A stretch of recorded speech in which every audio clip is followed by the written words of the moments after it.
Around the early 1800s, westward expansion kicked countless indigenous populations out of their lands using force. However, its costly results prompted the government to use assimilation as a more efficient alternative.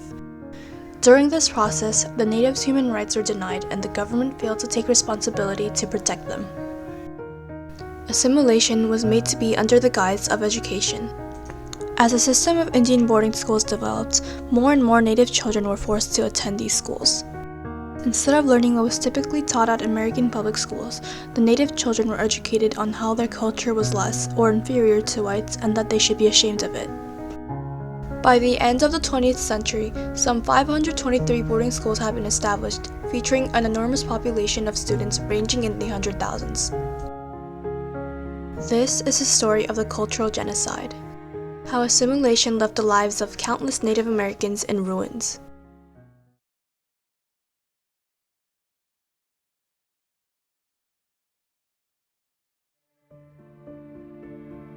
In the mid-19th century, John O. Sullivan coined the term manifest destiny. It was the belief that by providence, Americans were destined to expand west.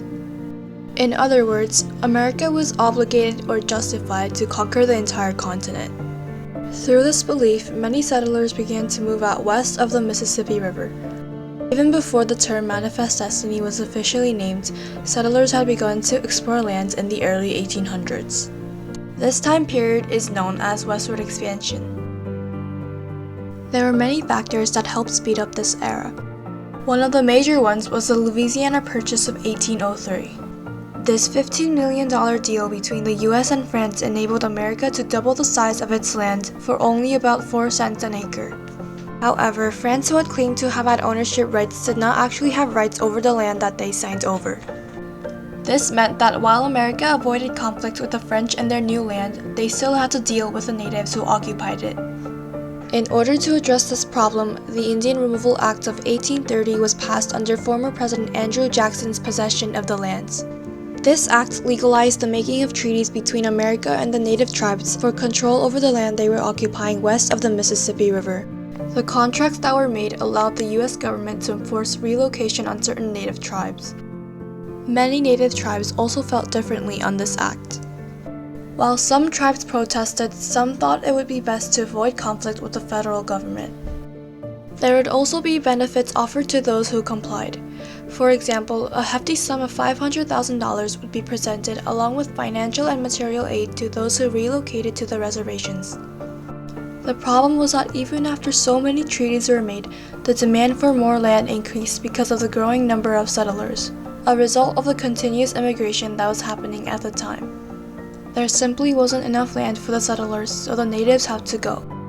The government decided that it was better to re-educate them or assimilate them rather than to fight the natives, as it was more efficient. So, the Indian boarding schools were made to resolve this problem. The goal was to turn the natives into more like the white settlers so that taking their land would be easier.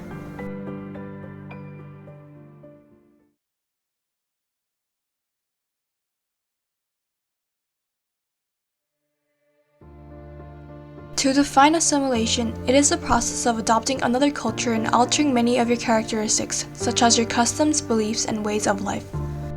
For the Native Americans, it was different.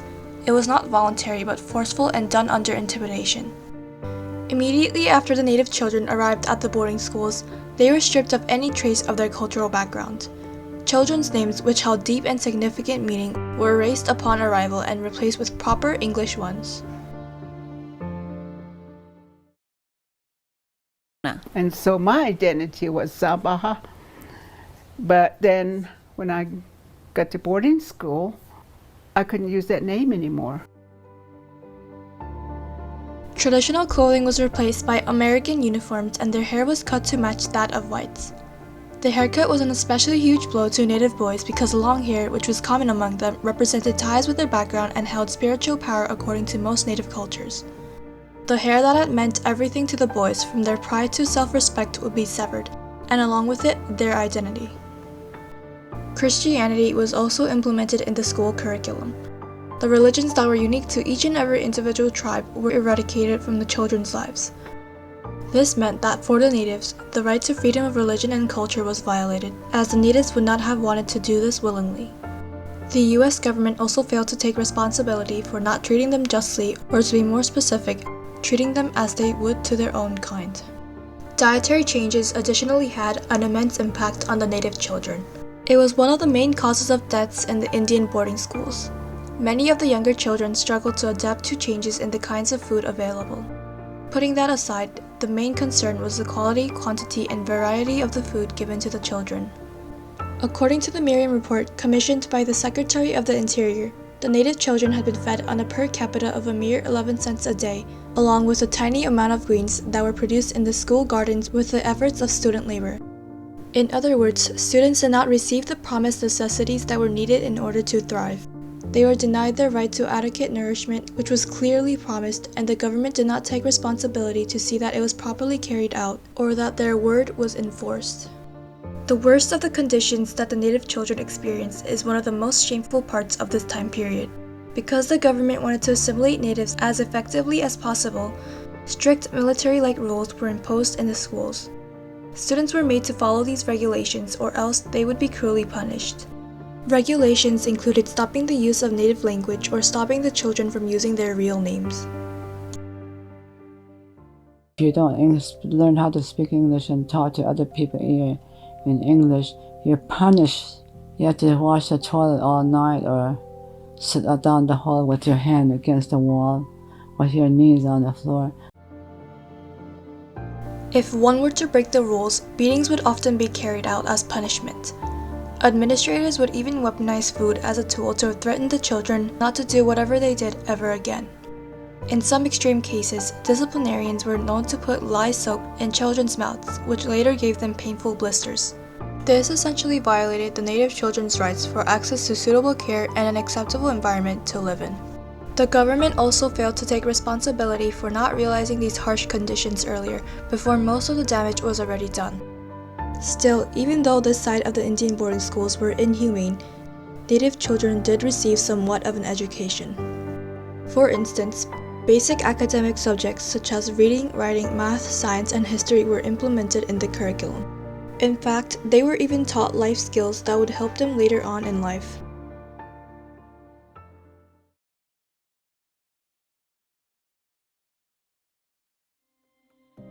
Most Indian boarding schools housed native children with conditions unfit for an acceptable living environment. Overcrowding and poor ventilation was common, and some students even froze to death in their beds on cold nights because of insufficient heating. Moreover, the food plans that native children were given led students to be more prone to diseases like trachoma, a bacterial infection that affects the eyes, and tuberculosis, which is an infectious bacterial disease caused by the growth of tubercle. This was because they lacked protective foods such as milk and fruits. These diseases were rampant and spread uncontrollably as it was very contagious. As a result, many children died. Today, we can find a great deal of graveyards on or near Indian boarding schools as evidence of the past. Nearly 1,000 students are estimated to have died because of malnourishment, abuse, diseases, and more. Additionally, parents, survivors of the boarding schools, are refusing to teach their children the family's native language because they didn't want their children to go through the same excruciating pain they had when they were punished for speaking it. Consequently, languages are dying out by the day, and there are so many native languages on the verge of extinction. A long overdue apology was also just recently issued by President Joe Biden, who called this era a blot on American history. The federal Indian boarding school policy, the pain it has caused, will always be a significant mark of shame, a blot on American history.